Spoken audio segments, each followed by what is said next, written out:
Mais vie, je viens de rentrer à la maison et c'est pas je suis fatiguée, c'est je suis fatiguée. Vous savez, c'est la bonne fatigue. Là, je pose ma tête, je frappe un KO.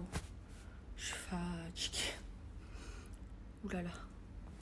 Bonjour mon Ruskov. Ciao.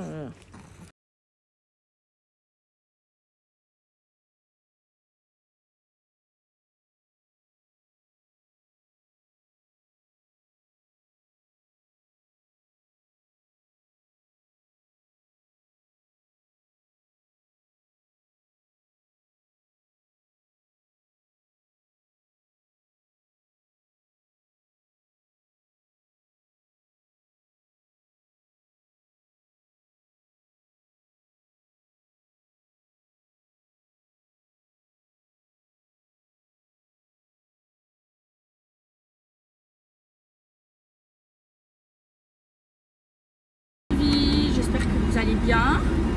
Écoutez-moi, ça va, alhamdoulilah. Direction Jumeirah.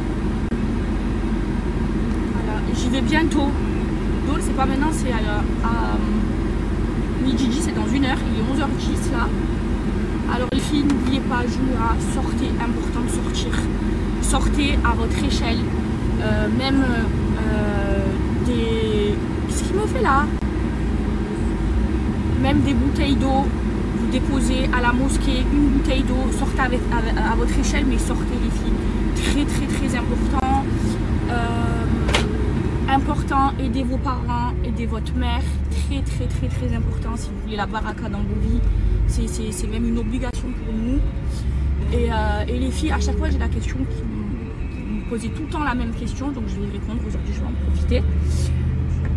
Vous me dites, Maïva, comment tu as été guidée, comment tu as fait ce changement? Alors je vais vous raconter l'histoire, elle est trop belle. Wallah, c'est vrai, on est vendredi aujourd'hui. En fait, moi, j'ai toujours... je n'ai pas prié genre les 5 prières par jour, mais depuis que j'ai appris la prière, comme je vous expliquais, c'est quand mon premier amour, Allah il est mort, j'avais prié un certain temps, après j'avais arrêté de faire les 5 prières par jour. Pas bien de faire ça.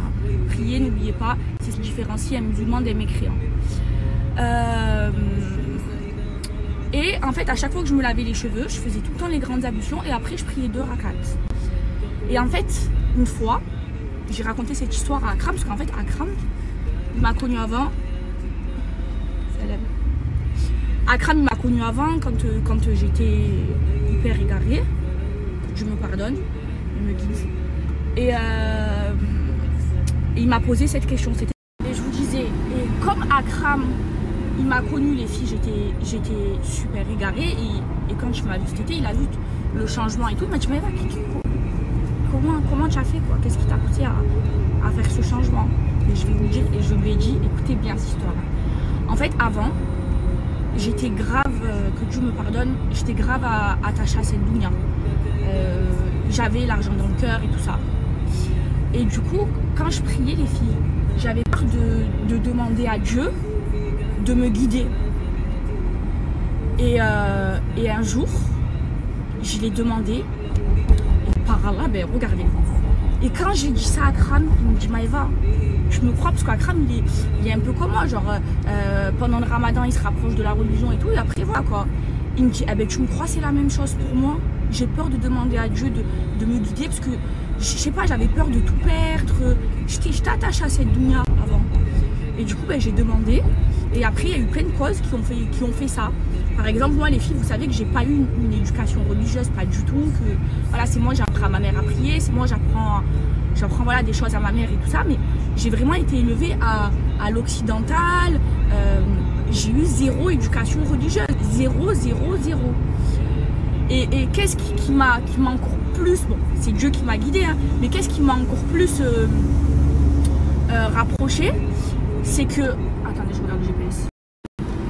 Et donc, c'est de l'avoir demandé à Dieu parce que j'avais vraiment peur. Avant, je voulais pas, je me disais, mais je vais tout perdre et tout. J'avais trop peur, j'étais attachée à cette dunya. Et du coup, c'était il y a 2 ramadans. Ma mère, donc, elle n'était pas du tout dans la religion et tout. Et bref, elle fait les talawir avec nous et tout ça. Et du coup, ben, elle se met à faire la prière. Alors que ma mère demandait à ma famille, on était choqués quand ma mère elle faisait la prière et tout, on était choqués venant d'elle, quoi. Machallah. Que Dieu la préserve et que Dieu la guide encore plus. Et genre, on lui parlait avec mon amie Sarah et elle s'est mise à faire la prière. Moi, je me suis dit, elle va faire comme nous, que pendant Ramadan et tout. Elle n'a pas arrêté. Elle n'a pas arrêté et en fait, on n'a pas arrêté ensemble. Et ça me fait trop plaisir. Genre, je suis trop fière de ma mère.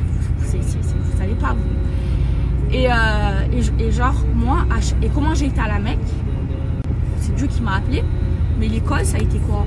Ça a été que moi, vous savez, chaque année, j'offre un voyage pour l'anniversaire de ma mère, son jour où elle est née, pardon. Je lui offre un voyage, parce que ma mère, elle aime beaucoup voyager. Et donc, avant son anniversaire, ma mère, elle est née en novembre. Je l'appelle, je dis, bon, allez, maman, tu veux aller où? Je veux partir. Ça y est, elle me dit quoi? Oui, je veux aller à la Mecque. Les filles, j'ai pleuré les larmes de mon cœur.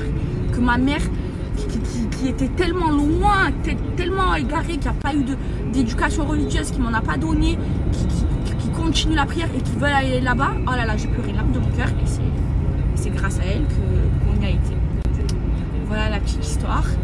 Et sinon les filles, on est vendredi, sortez, si vous voulez la baraka dans votre vie, sortez à votre échelle, même une bouteille d'eau, avec toujours l'intention de le faire pour Dieu. Vous déposez à la mosquée, si vous n'avez pas de mosquée près de chez vous, vous déposez à un nécessiteux. Voilà, sortez. Alors mes vies, j'ai un gros code à vous donner, Sinachi. C'est un code que vous m'avez demandé, donc c'est les parfums et les muscs que je mets. Alors les filles, là, ce sont deux parfums, c'est mes deux senteurs préférés. Ce sont deux parfums de niche. Les filles, des parfums de niche, c'est quoi? C'est des parfums qui sont hyper concentrés et qui du coup coûtent plus cher qu'un parfum. Donc généralement dans les grandes marques de luxe, les parfums de niche, ils coûtent 250-300 euros. Là, c'est des parfums de niche, donc super concentrés, mais qui ne coûtent pas 300 euros, qui coûtent 30 euros avec le code que je vais vous donner. Les filles, c'est des parfums super concentrés. Et ça, c'est mes deux senteurs préférées, c'est de la bombe. Avec ça, les filles, quand vous mettez votre musc plus le parfum, vous sentez bon toute la journée. Et ça, c'est mes deux préférés. Donc, les senteurs, c'est Oriental Bouquet et la Perle d'Or. Et là, les filles, je vous montre mes trois senteurs de musc préférés. Donc, Sinachi, les filles, c'est ma marque de musc préférée parce que leurs muscles, ils sont trop bien. Donc, en senteur préféré, j'ai classique, celui que je mets souvent. Ça, j'aime trop en mettre. Et après, mettre du parfum. Bon, là, aujourd'hui, je ne me suis pas parfumée, j'ai mis que du musc. Mais le parfum, quand vous mettez le musc, déjà, vous sentez trop bon. Plus le parfum, là, le parfum, il tient jusqu'à votre prochaine douche. Là, c'est incroyable. Rien que là, j'ai mis que du musc, je sens trop bon. Donc, le classique, le coconut et le monoï. Et pourquoi cette marque-là est ma préférée de musc? Parce que déjà, elle est vraiment pas chère, les filles. Et c'est des muscles de qualité, c'est-à-dire c'est des muscles qui collent pas, qui tâchent pas aux vêtements, qui tiennent bien jusqu'à votre prochaine douche. Le packaging, il est trop bien, trop beau, trop pratique. Vous savez, c'est avec la pompe comme ça. Vraiment, les muscles Sinachi, c'est pour moi les meilleurs. Et les filles, Sinachi, c'est satisfait ou remboursé. Mais je vous jure que c'est impossible que vous allez vous faire rembourser tellement que vous allez kiffer. Et tellement ils sont sûrs de eux, eh ben, ils font satisfait ou remboursé. Vous avez 10 jours, mais c'est impossible que vous faites rembourser. Tellement c'est une pépite de marque et en plus c'est pas cher. Et en plus j'ai un gros code pour vous. Donc les filles, à l'occasion des French Day, vous avez la boutique Sinachi avec plein de réductions. Et en plus de ça, vous avez mon code promo de moins 20% et qui est aussi cumulable avec les promos. Donc vraiment, foncez les filles, vous allez me remercier. Cette marque, c'est une pépite Sinachi. Je valide à 100%.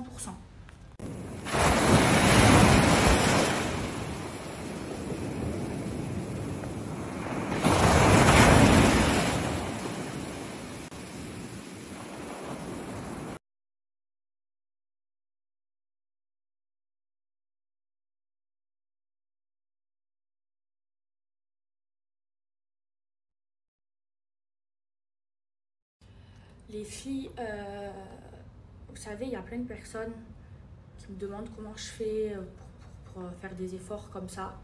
Et ben d'abord, je demande à Dieu et puis je fais les causes. Par exemple, les filles, j'ai fait un gros tri, je pense que vous l'avez remarqué dans mon entourage. Et je me sens mieux comme ça. Et là, dans mon entourage très proche, il y a que des gens comme moi qui prient et tout ça. La prière, les filles, il faut savoir que c'est très très très important, hein. C'est ce qui différencie un mécréant d'un musulman. Et en fait, avant de prier, je voulais pas prier quand j'étais égarée parce que je me disais, eh ben, je suis hypocrite. Parce que je fais des gros péchés, je fais des péchés et je prie. Et en fait, non, il ne faut pas le prendre comme ça. Il faut d'abord prier. Et en fait, en priant, faut demander à Dieu d'augmenter ta foi. Et après, eh ben, petit à petit, tu vas arrêter les gros péchés, les petits péchés et tout ça. Maintenant, je ne dis pas que je suis parfaite. Je ne serai jamais, jamais parfaite. Mais je fais du mieux que je peux pour être la meilleure version de moi-même. Et en fait, je mets des... par exemple, maintenant, le vendredi, eh ben, je me voile. Voilà. Alors qu'avant, c'était quelque chose que je ne fais pas. Je ne suis pas voilée, hein, je ne suis pas me voiler dans la vie de tous les jours, mais c'est pour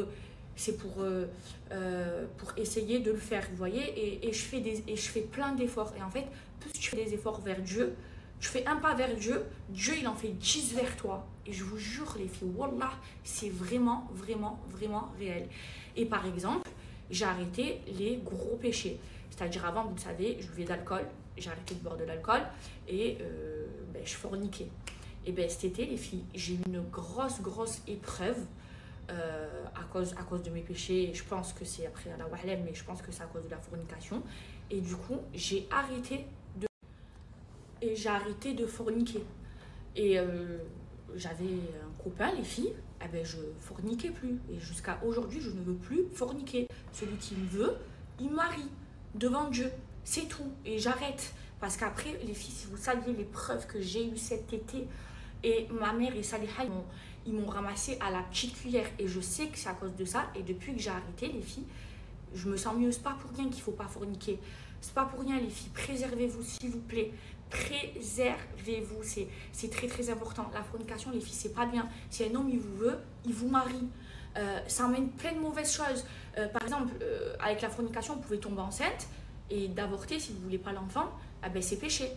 Aussi, si par exemple, vous êtes enceinte à cause de la fornication, est-ce que vous le savez? Moi, c'est quelque chose que je ne savais pas et du coup, je vous le dis. Est-ce que vous savez que votre enfant, ben, ce n'est pas l'enfant du Père aux yeux de Dieu? En fait, vous savez que nous, les femmes, normalement, on doit se voiler et on doit se voiler à partir du moment où on a nos menstrues. Eh bien, si par exemple vous avez une fille issue de la fornication, eh ben, la fille, elle doit se voiler devant son père quand elle a l'âge de se voiler, donc quand elle a ses menstrues. Est-ce que vous imaginez? Et même si après vous épousez cet homme-là, eh ben, aux yeux de Dieu, cet enfant-là, ça ne sera pas le père. C'est un enfant issu de la fornication. Si c'est un homme, par exemple, il n'a pas le droit d'être imam, il n'a pas le droit de diriger la prière le vendredi.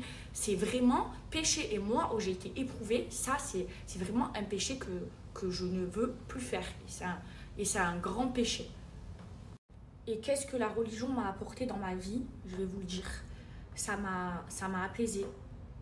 Ça m'a donné une éducation. Ça m'a donné des valeurs, des principes, plus que ce que j'avais avant. Ça m'apprend à avoir de l'humilité, à toujours aider son prochain. Ça m'apprend à avoir le bon comportement. Grâce à ça, j'ai trouvé un sens à ma vie. Et je remercie Dieu tous les jours pour ça. Et je me sens plus heureuse, je me sens plus apaisée. Et j'accepte les épreuves parce que je sais que les épreuves, il y a toujours un bienfait derrière. Voilà ce que ça m'a apporté. Et aujourd'hui, je me sens plus heureuse qu'avant, quand j'étais complètement égarée.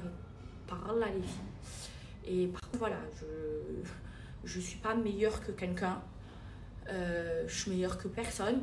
Et je suis pas parfaite, je serai jamais parfaite. Mais j'essaye d'avoir le bon comportement. Je veux blesser personne.